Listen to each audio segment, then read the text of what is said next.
Crossing all my T's and dotting all my lowercase J's.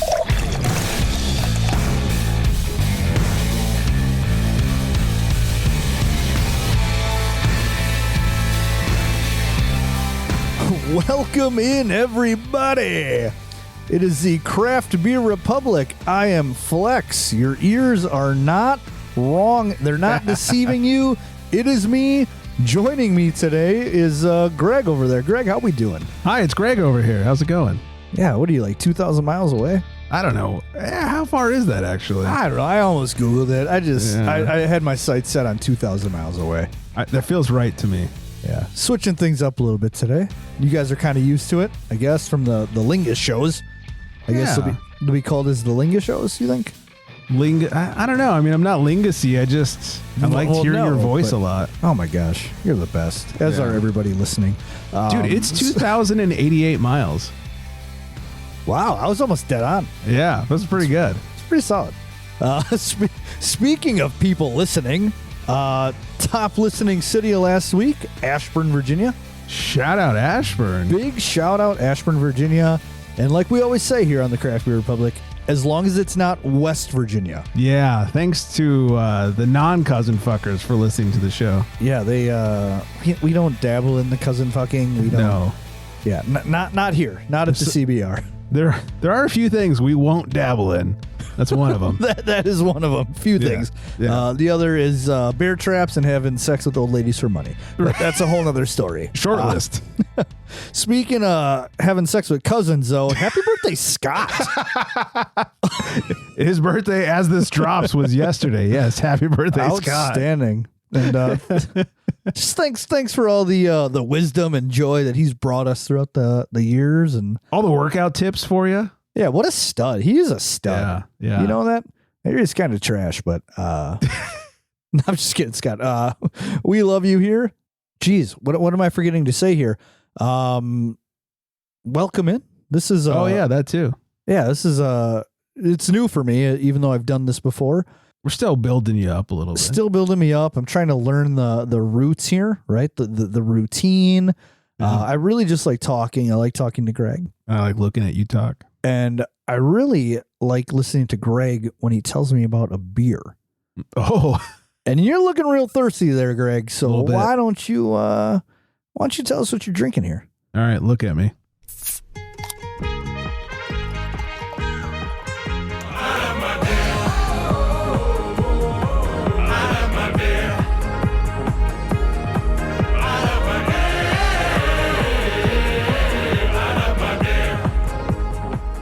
Well, unlike last week, I was not threatened with physical violence for this beer. So nobody's going to punch you in the face if you don't drink this?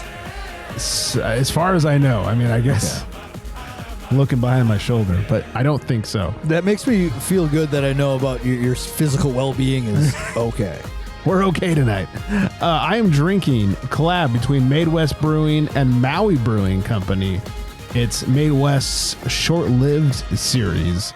It's 7%, has a 398 on Untapped with only 294 ratings, so pretty fresh. Okay, that's super fresh. They say tropical West Coast IPA hopped with Mosaic Cryo, Nelson, Motueka, and Motueka Sub-Zero Hop Keef.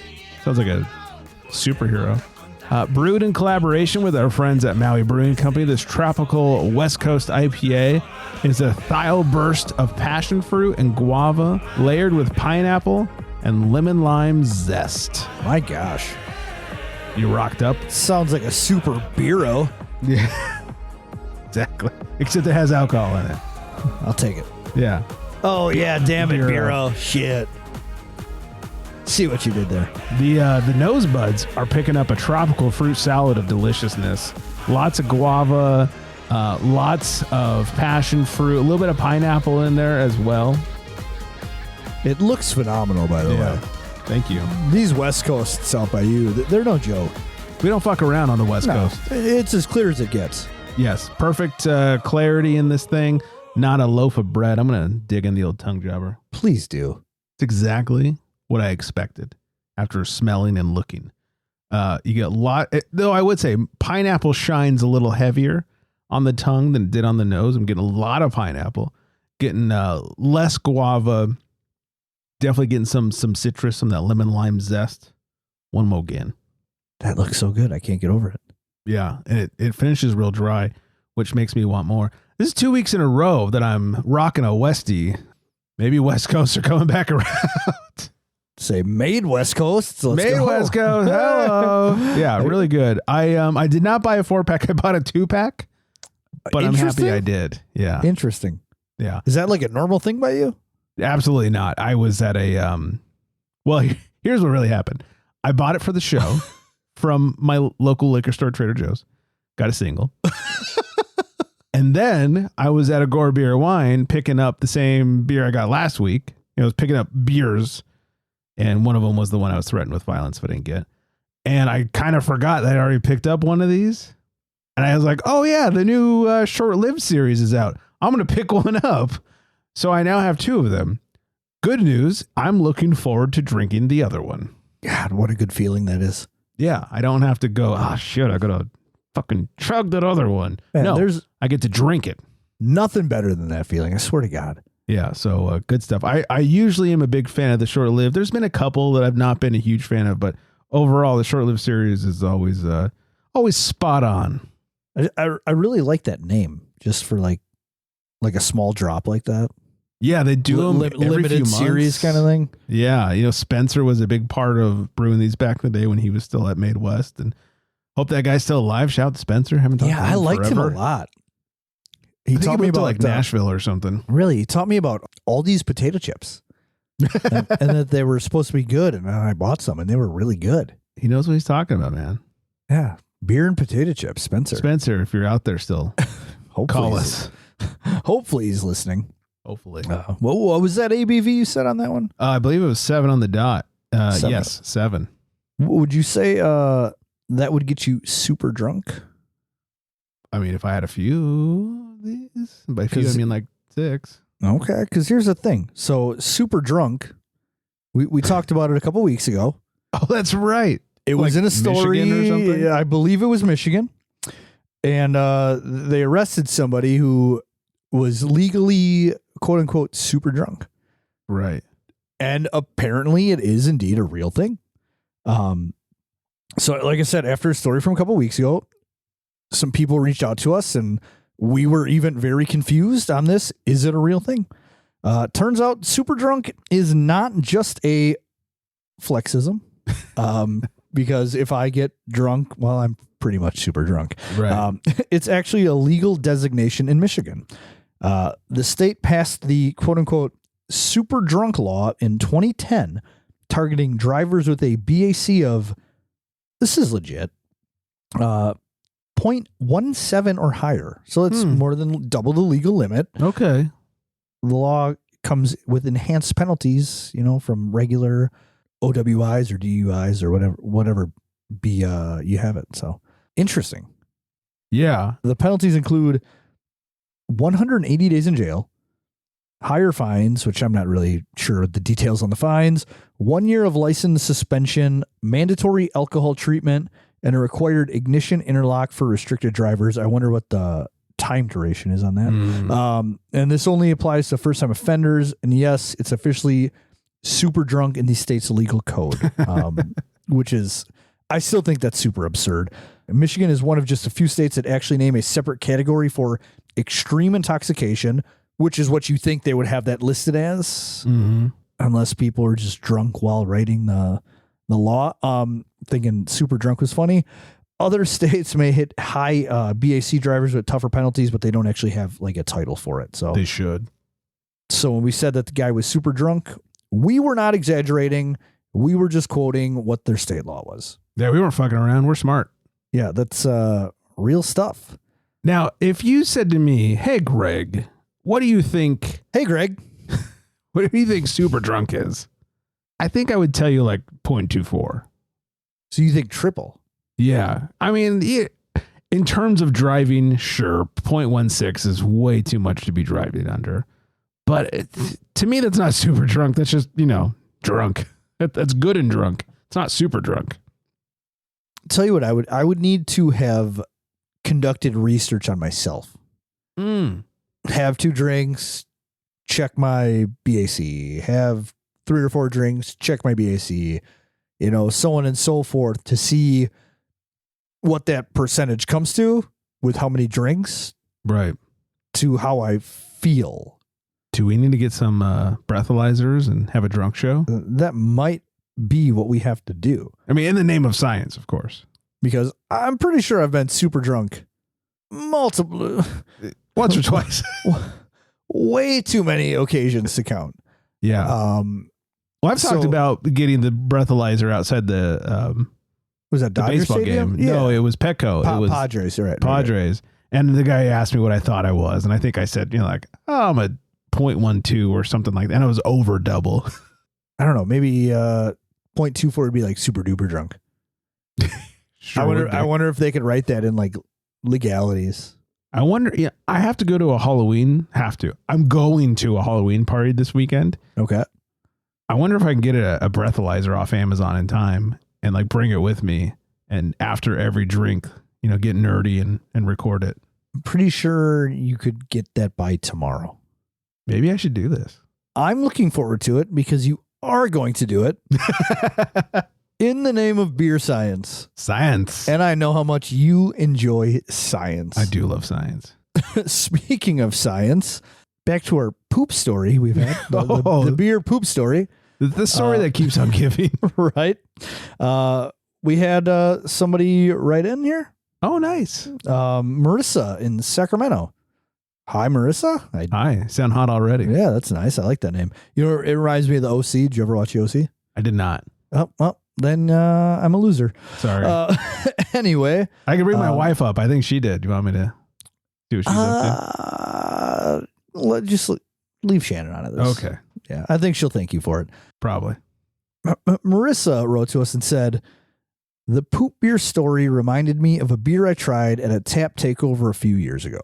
Can't remember the brewery, but it was a smoked maple porter. Ooh. I already tell you, that's probably going to taste like shit. Just plain. First sip tasted like burnt pancakes. Ew. Sounds legit.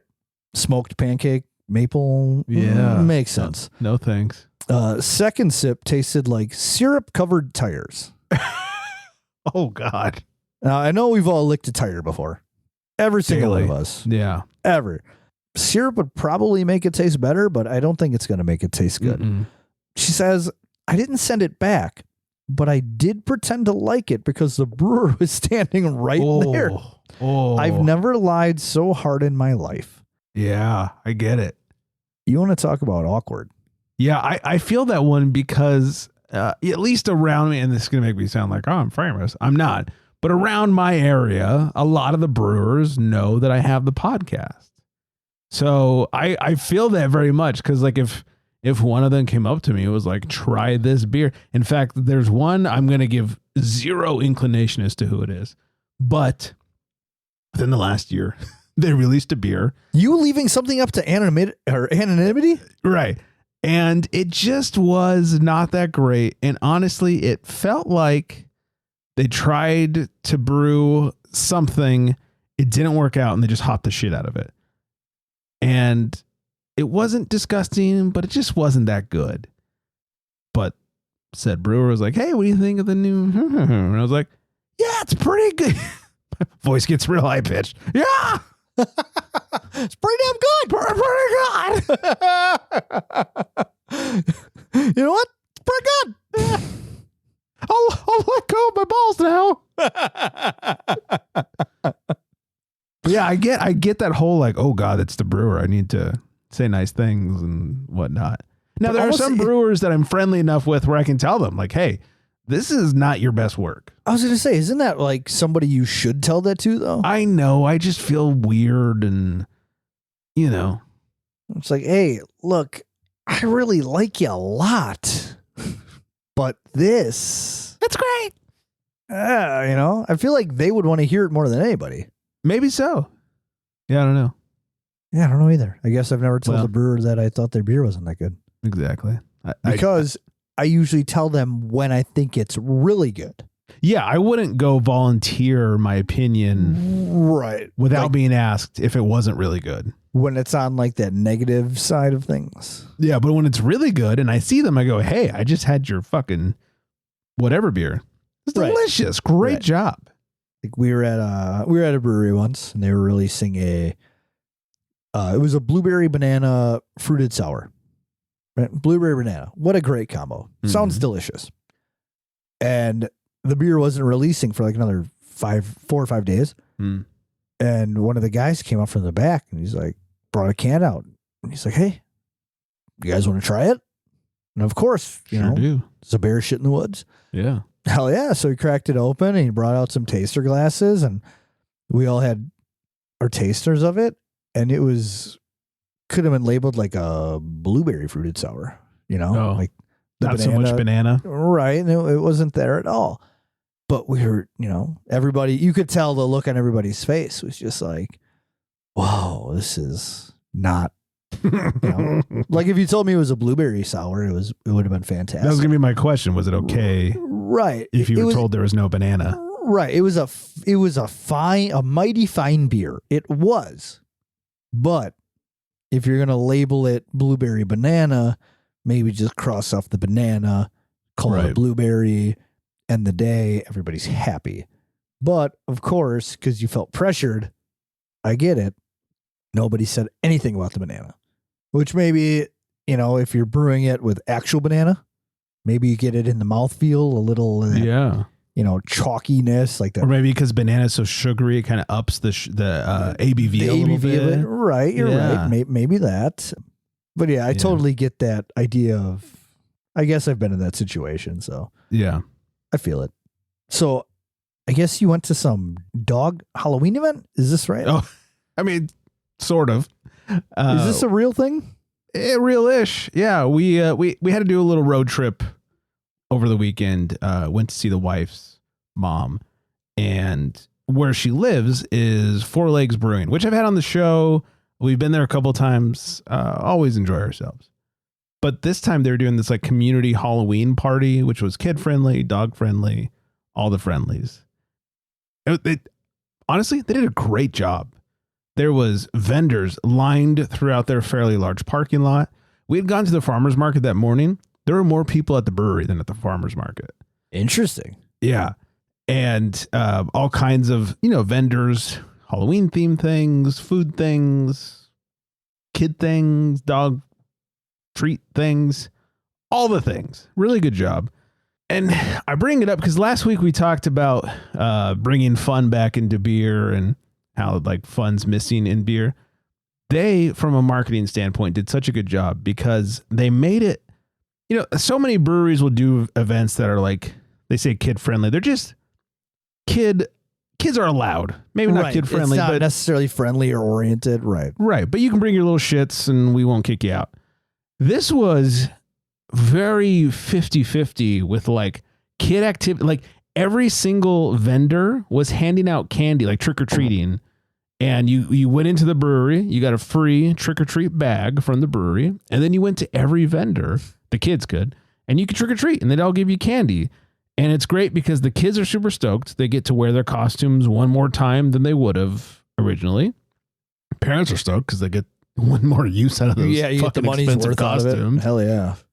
And because the kids are super into it, they're not just sitting around watching mommy and daddy hit the sauce. They're actually involved in the activity. Like they get to enjoy themselves as well. Right. While mommy and daddy follow behind them with the sauce. And it's not so much just like sit here in color and do your iPad and shut the fuck up. It's enjoy yourself while I hit the sauce. And I thought it was a really great event. They marketed it well. It was kid friendly, dog friendly, but more than friendly, it was encouraged. And sometimes we go to like brewery events that are kid friendly, but it's really like, it's a concert and it's beer and we won't kick you out if you bring your children. And it feels weird having children there, but they made it very, I don't know, inclusive feels like an extreme word to use, but inclusive so that like the kids belonged, the adults belonged, the dogs belonged. It's a dog themed brewery. It felt like everyone belonged and everybody wanted to be there for their own reasons. And I think that other breweries could really take some marketing notes from them on this. I think it was a really well done event. And, we wasted a couple hours there and had a good time, and it was all good. I like, as somebody who has kids, Mm-hmm.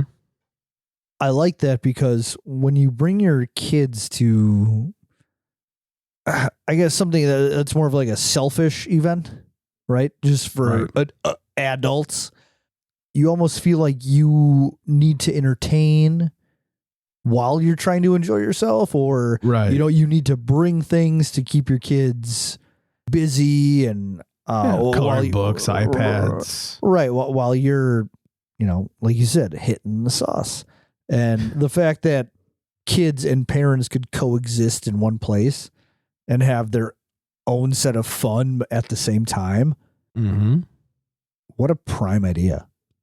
Yeah, they really found a way to balance everything super well. And look, if any brewery who's listening, any brewery owner or brewer wants to reach out, like, I'll tell you everything I know from visiting, because I think it's something that like almost any brewery could recreate. Like, it wasn't a hard thing to do. Yes, you had to reach out to local vendors and do some planning and that sort of thing.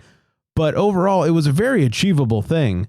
And I don't see why more breweries can't do more community focus. And if your brewery is kid friendly, kid focus in a fun, not annoying way. Sometimes as an adult with no kids, you do these kid friendly events. It's just annoying because it's like, why are there kids here? This is a concert and we're all drunk. I know. And as somebody who has kids, I love hearing you talk about how much you hate kids at breweries, because I think it's so funny. I really do. Well, and I don't until it becomes annoying. Like, I talk about Tarantula Hill. People use Tarantula Hill as a daycare center. They have this very long deck in the front. I said deck, not dick. And the kids will run from side to side. I'm like, if you would put a couple tables in the way, kids wouldn't run and they'd be forced to do kid things like at the table. Also, the parents need to fucking look up every once in a while. I agree 100% with what you're saying. So, it's always weird with that. But they did such a good job. It was not like, oh, God, there's kids here. It was like, oh, look at the kids. They're having a great time. It made total sense. That's awesome. I do love taking my kids places because they are so well behaved.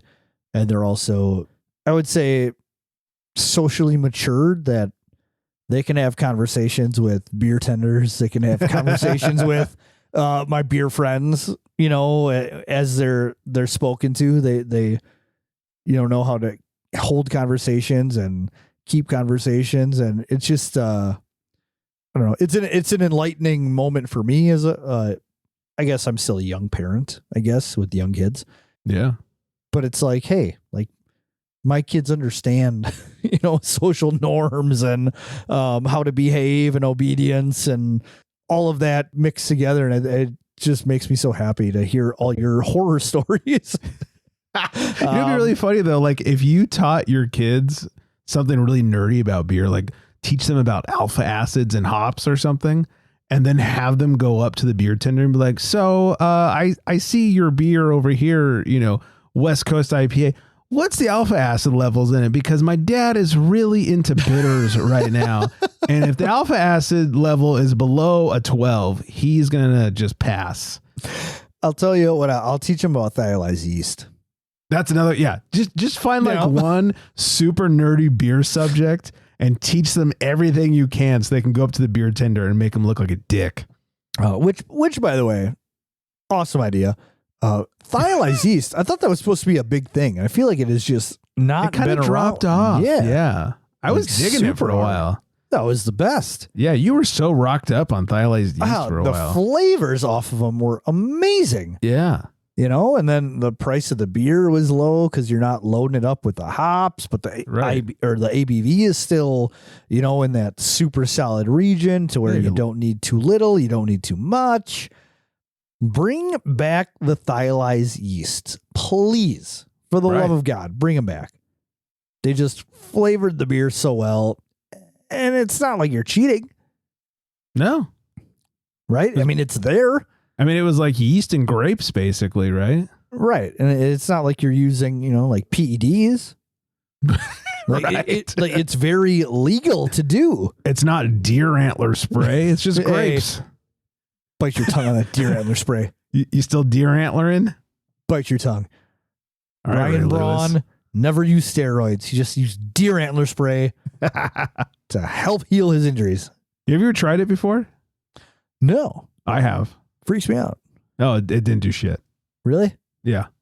My Dumb. buddy got some, was like, you want to try? I was like, yeah, sure. Why the fuck not? Well, there's like a big supplement company that puts it in a bunch of their stuff. Yeah, I don't know who this was. I think he got it off Groupon, honestly. This is like 10 years ago. I don't think Groupon exists anymore. Yeah, no, it definitely does not. Okay, I was going to say, I used to get emails. No, that's how times a long day. ago this was. Okay. It was like minimum 10 years ago. He saw a Groupon for deer antler spray and thought it would be funny if we both tried it. And I was like, yeah, fuck it, I'll try it. And you didn't notice a thing? No, not good or bad, just nothing. Really? You weren't like hitting home runs? Like you just woke up one day and you just like hit home run? I did hit a couple dingers. Now that I think about it. Yeah. Huh. Just randomly woke up one day and was like, you know what? Yeah. I think I can hit a home run. You Yeah, just I fucking just- hit one. Walked down the front yard and I didn't even have a bat. I just had the stick that I put in the slider. Just fucking dinged it across the street and said, hey, go get that kid. Hell yeah. But you know what? Not a deer antler spray show. Not yet. We're not Joe At Rogan. least that's what I'm told. Actually, you know what? I'm starting to feel a little bit parched myself. Oh, I think we can fix that. So I think it is time to answer the most important question of the night. The most. In a world where craft beer is king, a world where muscles are bigger than growlers, only one tongue can guide us. One man, one tongue, one tongue jobber. In this world, we must find out mid-drink. what is Flex drinking. All right.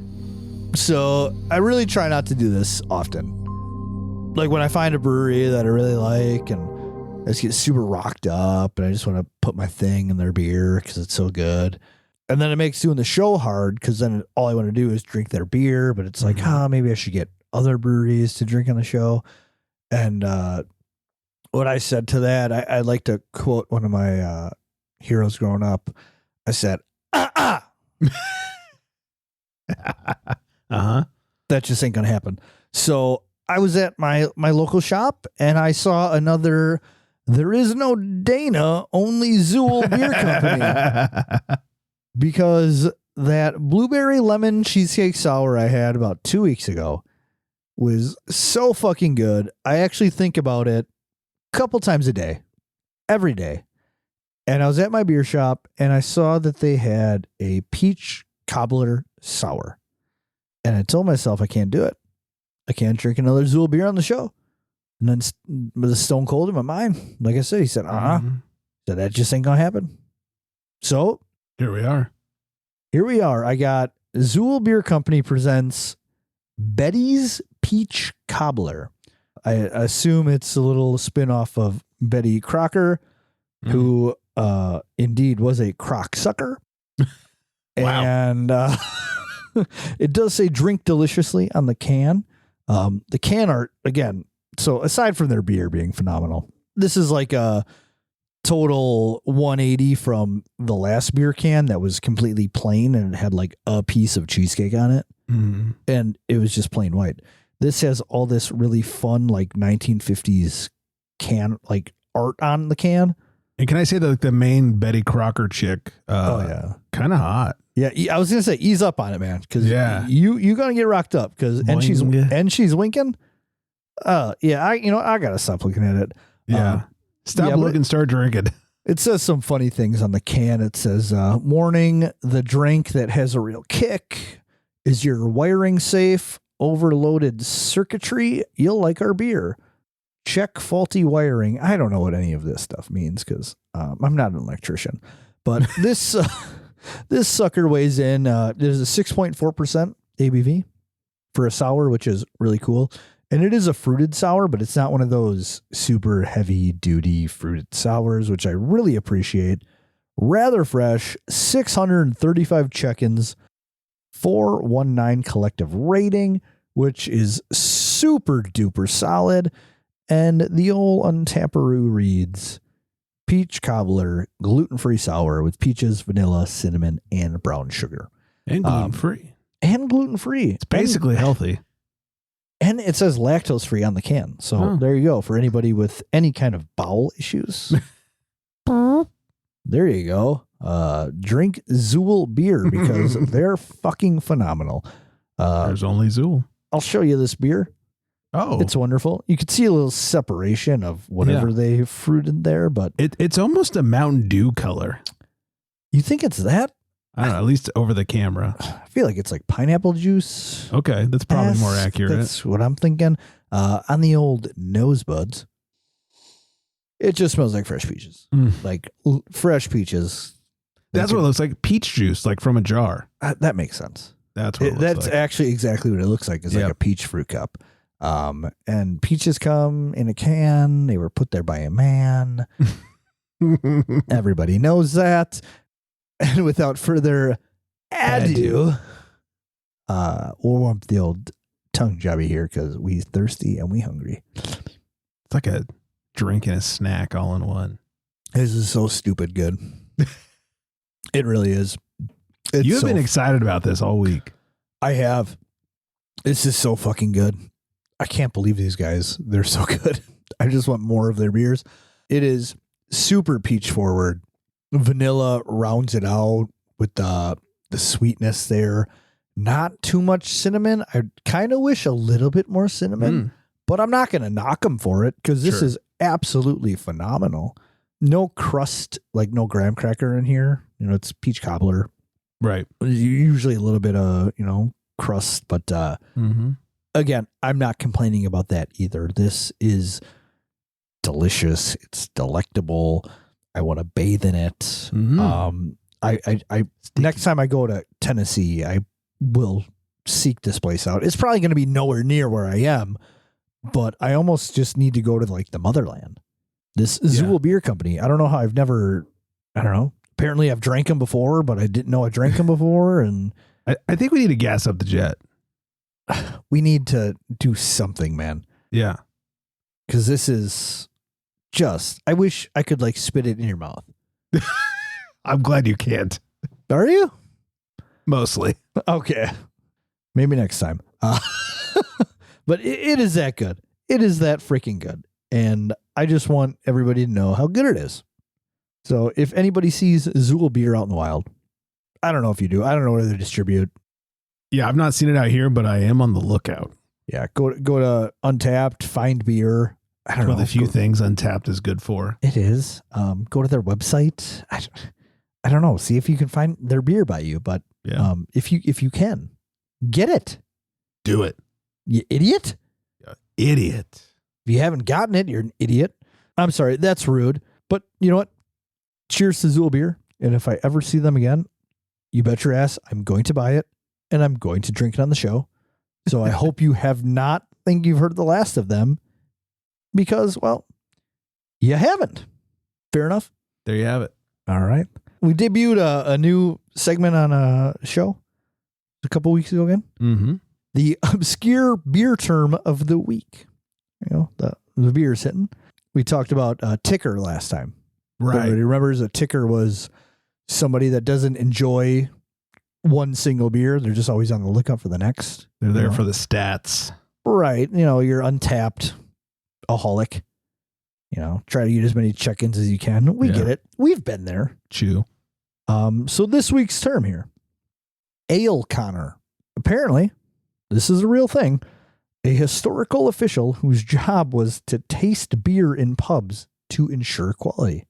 Oh, how do I apply? Please, where is the Indeed app for hiring this position? Because I'm pretty sure I would be 10 out of 10. I'd be promoted immediately. Could you imagine just going to establishments? Hey, here's my card. I'm an Ale Connor. Yeah, just everything you got on tap, I need to try. Oh, does it come with a badge? I would. Wouldn't that be fun? Yeah, just like badge, name, Ale Connor. How else are you supposed to like show like certification for the job? You got to prove that you're qualified. You can't just go like, you know, belly up to a bar and say, hey, my job is to try everything. Like there's got to be some kind of identification. Right. Now I think we need to look up like Ale Connor proof. Yeah. I have a feeling it doesn't exist anymore, but how old do you think this is? Definitely 1800s. No. It's gotta be, right? I don't know. I feel like quality is quality and you got to check it. The last known Ale Connor was in the early 1900s. Okay. From what I'm reading right here. So yeah, so definitely 1800s. Okay. So maybe we bring it back. Yeah. Hashtag bring it back. Yeah. All right. Well, I'm fine with that. I will be the first to apply and probably the first declined. So, sir, you've had 14 beers. What is the quality? It's my job. That's all I would scream. Damn it. Sir, why'd you bring your kids? You have got me in a box. That's me in a box.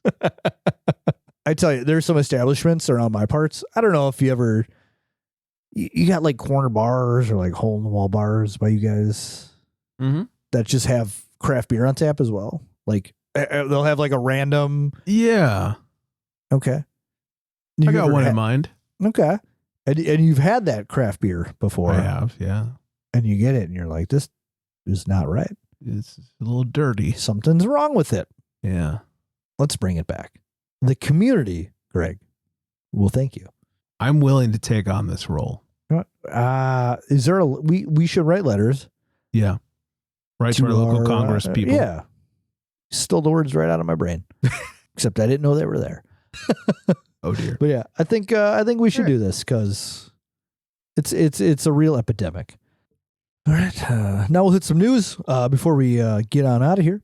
Beer Institute launches It's Me Beer campaign. Hi, Beer.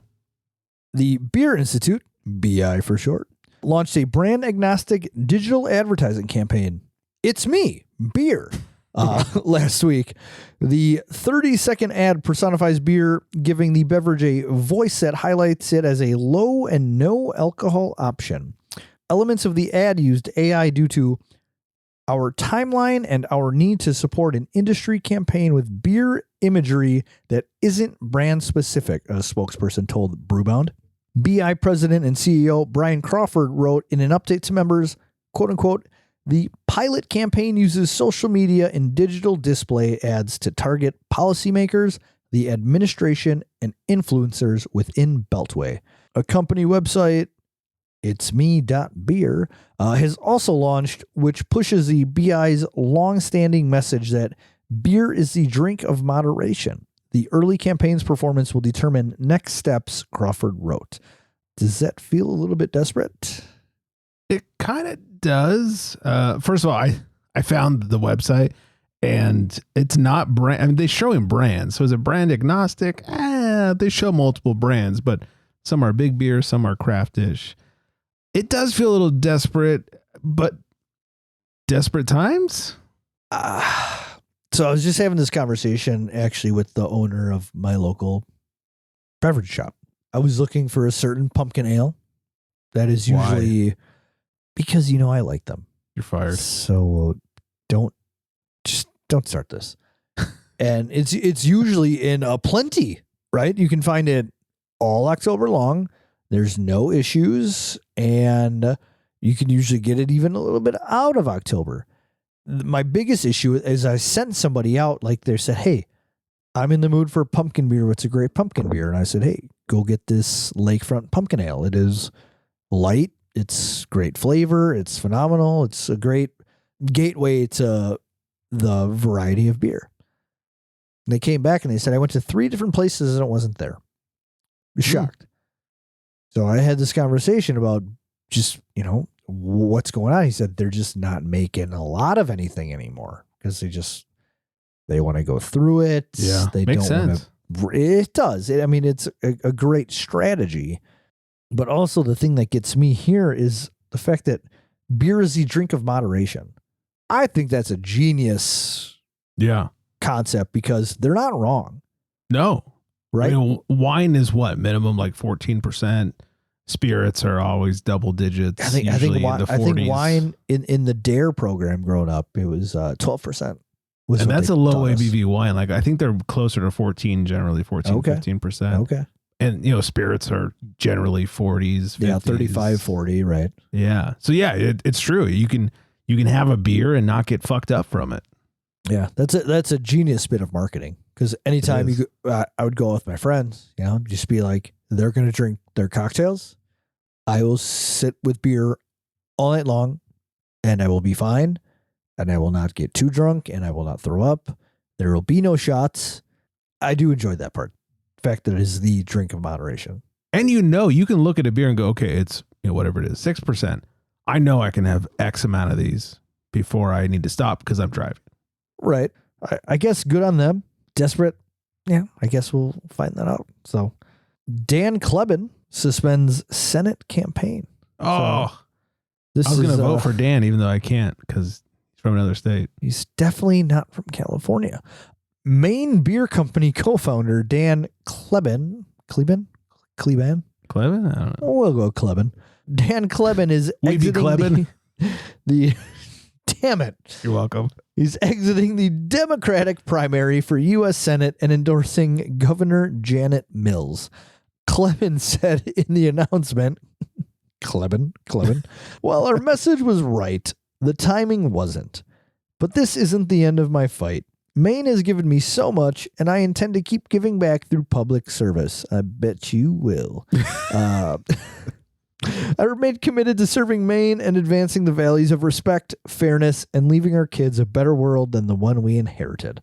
Kleben's Senate bid ends a little more than a month after he entered the race. I guess I've never entered a race for governor or Senate or anything. Or any sort of government position. Or political position. Yeah. Backing out after a month, is that premature? Is that... It feels like it, but isn't the election just a couple weeks away or a week and a half away or whatever it is now? So I was hoping to see a brewery owner, you know, get up in there. Been fun. Yeah. Free beer for all. Say, think about the events. Was that the free beer guy? No, it was not, but it would be great. Because we did a story on that. You vote. You would go to the brewery and you get the free beer. But it was kind of illegal at the same time. Yeah. Oh, yeah. I think that was a couple of years ago. Damn. Yeah. Yep. Edit point. All right. Well, some holiday fun facts before we get on out of here. Oh, it is Halloweener. I like fun facts. I like lists. This is not a list. Just a bit of facts. So I like it. The average alcohol consumption spikes on Halloween. Are you surprised? Not one bit. I'm not surprised because I'm out there slugging along as my kids are scraping the candy. It's amazing. You don't trick or treat, right? You got Marty. Yeah, he's not into candy. But actually, he is, but I don't let him have it. I'm telling you, and my favorite part about Halloween is just all the adult trick or treaters too. Mm. You know, you go up to the driveway. Hey, they got candy for the kids and they got beverages for the adults. It's pretty great. And I feel like it's just becoming more and more normalized. Oh, maybe I could take my nephew out. There you go. Just rack up the free drinks. Hell yeah. So like I said, the alcohol consumption spikes on Halloween. One study found the average goes up by about 30% compared to the other days. All right. In a survey of college students, they reported 6.3 drinks on average during a Halloween party, which was 1.4 drinks more than their typical weekend night. I don't believe that. No, me either. They're only doing 1.4 more drink. No, fuck that. Right. They're doing like 10 more drinks. 6.3 drinks on average during a Halloween party? No fucking way. No. That's a light Halloween party. I would say that's minimally, I would say that's at least half of what you're drinking at a Halloween party. Yeah, especially in college. College. I've been to a Halloween party and I've probably had more than 12 drinks. Yeah. Jesus especially in Christmas. college where you're drinking like Bud Light or something. You need at least 24 of those bad boys to get drunk. And you're having the big punch bowls, the wops. Yeah. That's... I don't believe it. I don't know who did this survey. It says 9.3% of men and 6.6% of women reported blacking out from drinking on Halloween. I have never done that. I don't know if I've ever done it on Halloween. I actually don't remember a specific Halloween blackout. But I feel like if you're going to do it on Halloween. Sure. Off-premise alcohol sales for Halloween and Dia de los Muertos are projected to hit over $3.3 billion again this year. Nice. Beer, ciders, and FMBs, fermented malt beverages, making up about half of that. Drink more, care less. Apparently, stats show that alcohol consumption spikes 30% on Halloween. Accurate. At least. People drink more at Halloween parties than almost any other holiday outside of New Year's and 4th of July. Thanksgiving kind of shocks me, but yeah, isn't the day after or the day before Thanksgiving like the highest? It's like drinking day of the year. Yeah. Blackout Wednesday, they call it. It's a fun night, really fun night. So I guess Halloween ousts that. One study found partygoers average over 6 drinks each. Again, seems low. It's kind of low.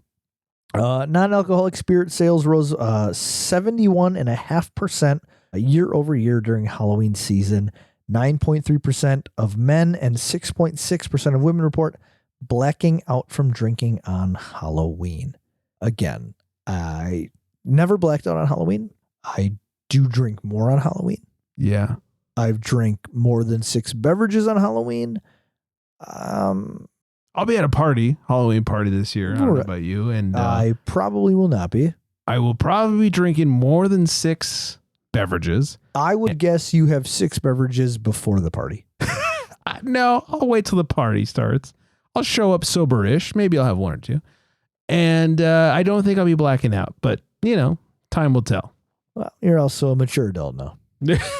It's true. Or something like that. And on that, we'll hit some music. We will say thank you for listening. We will say hi to Vanessa. Hello. Hi, Vanessa. Go ahead and mail us at craftbeerrepublic.com. Send us any stories you got going. You're drunk? Give us a call. 805-538-BEER. Best time to call us. I think that's all I got here. Think so. I hope you all out there are staying very well hydrated. And on that note, good night, everybody.